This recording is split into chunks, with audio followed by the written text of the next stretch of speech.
Hello and welcome to the video. Today we're going to be starting a completely new series on the channel called Speak of the Dodo. So we're going to be doing this as kind of like a podcast type thing, where I just talk about random things that I want to get out there.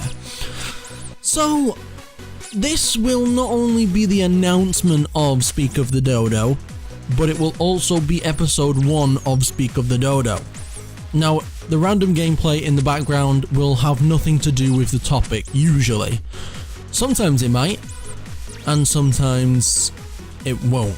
Most of the time it won't, I should say. So, the thing I want to talk about today is Albion Online. Now, if you don't know what Albion Online is, it's this awesome looking MMORPG that is cross-platform between Android, iPhone, iPad. I don't know if it's on Windows, tablets and phones, but I guess we'll see. It's also on PC, Mac, and Linux, I believe, as well. Yeah. So, all these different platforms it's on. And its main focus is about crafting. Now, crafting is something that's touched on in MMORPGs, but never truly mastered. And Albion Online is looking to completely master it. So I'm going to take the plunge and get the Founders Pack. But the only reason I'm getting the Founders Pack is because I found out some news today, and you probably saw it in the title above. I only just found out that Albion Online is not going to be free to play when it comes out. And this was announced in January. So I've had a whole year to find this out, but I have only just found it out now. I've been living under a goddamn rock. Okay, so let's talk about that for a second.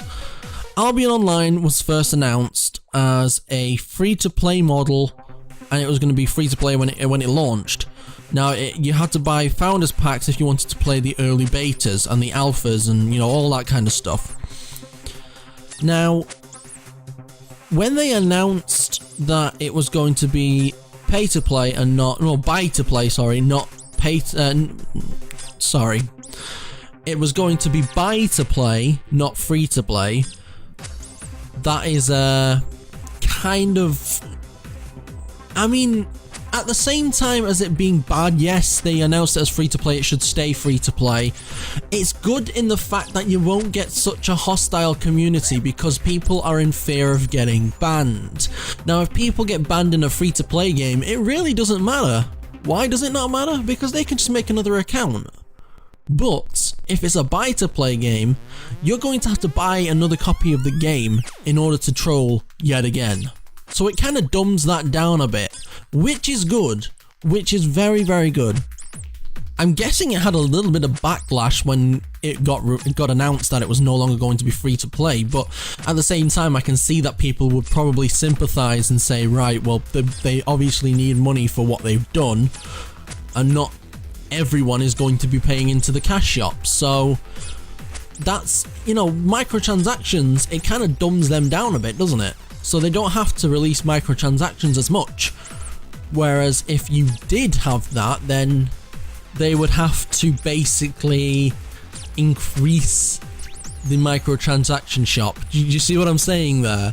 If it's free to play, you need more microtransactions to make back the money that you spent creating the game. Now, they do have this feature as well. So it's a buy-to-play game, and this is a bit strange, okay? It's a buy-to-play game, but they also have this thing called premium status. And that's basically like RuneScape membership. I don't know if you know what RuneScape membership is, but RuneScape membership basically makes it so RuneScape is a free-to-play game up to about level 50, and then all your skills become irrelevant about level 50. So you've got the membership on RuneScape that basically makes it so your skills can continue to go until level 99 or level 120 now, actually. And at this point, I'd say that a buy-to-play game introducing something like that is a bit strange. So having a subscription model on top of a buy-to-play game is a bit odd. It is a bit odd. I mean, if you really want to get the extra resources and extra fame, then yeah, fair enough, go ahead, get it. But a lot of the people will be happy not doing that. I mean, I for one would like the extra resources, so I probably would buy into that, because I'm a sucker for that. If it makes the game go, if it makes the grind go a bit faster so I can actually get into the game, then yeah, I'd definitely buy into that. But again, I'm a sucker, so that's something that it has to be said. Not everyone will do that. Most people won't do that.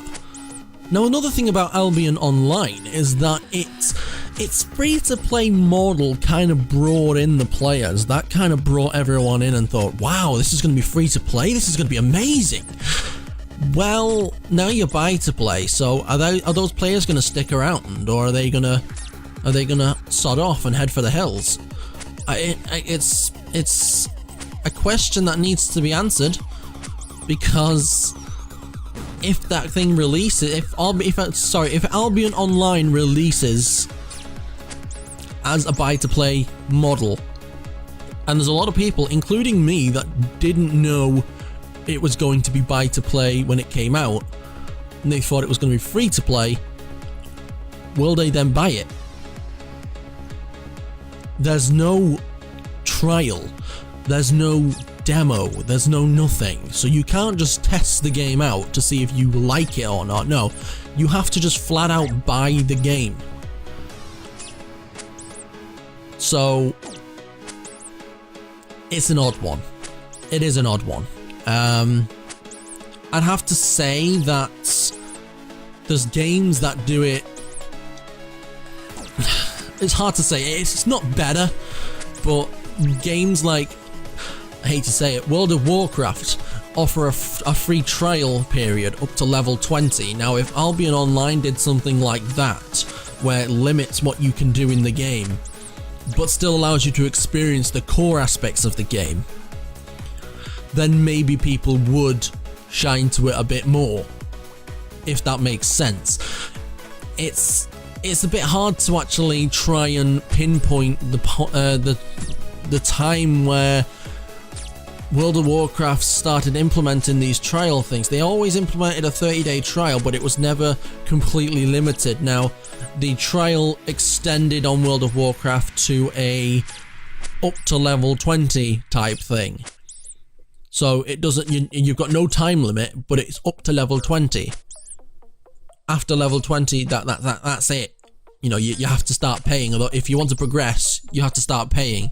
It won't lock you out of the game, but it'll basically just make it so you can't gain any experience after you hit level 20. I think Albion Online would probably benefit from something like that. But again, World of Warcraft did this, you know, took away the time limit on the trial when they started losing players.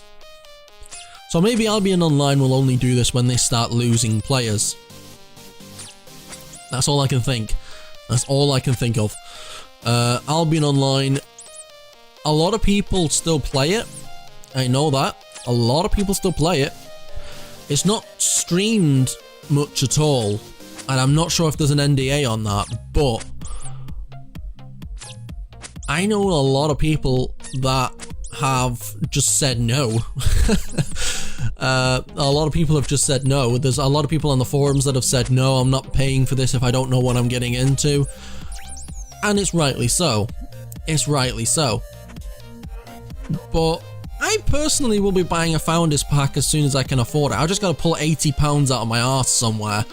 I don't know where I'm going to do that, but I've got to pull 80 quid out of my arse.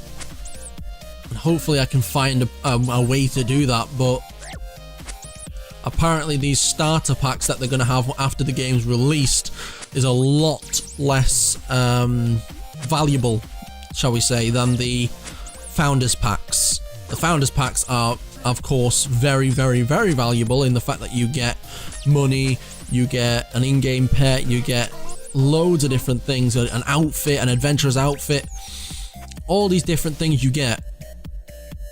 But at the same time, starter packs, people are going to want that as well.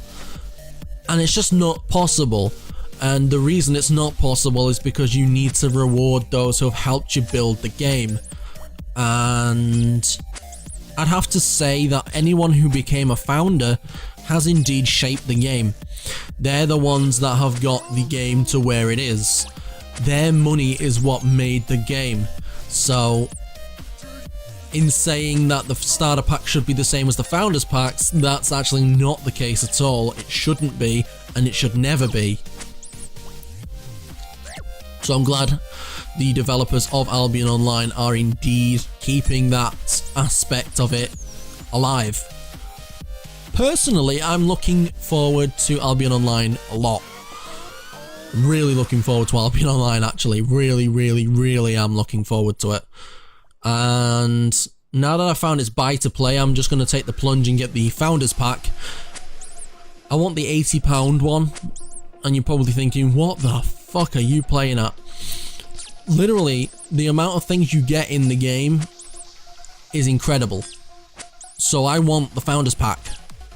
That is £80, which is the highest one. It's $99.95, I believe. And yeah, it's 80 quid. So I want it. I have to try and find the money somehow, but I want it. I don't know how I'm going to get it, but I want it. It's as simple as that. And I'm hoping Albion Online does not release before I get this money. Now, the final beta is in session right now, so I'm running out of time. I am really running out of time. So I'm going to try and get that money, because I don't care if I have to take extra shifts or what, but I need that money. I need to get that game. As soon as I've got it, I'll be doing gameplay on it, by the way. So be sure to keep an eye out for that. But until then, you're just stuck with my ramblings. So, yeah. I guess this will be all for the first episode of Speak of the Dodo. Thank you very much for listening. Thank you for watching, whatever.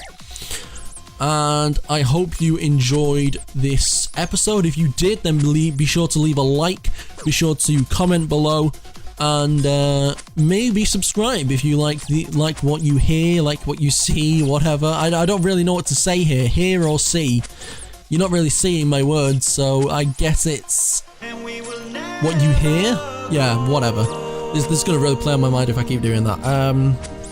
But yeah, thank you very much for watching. And as always, I want to say, have a smashing day.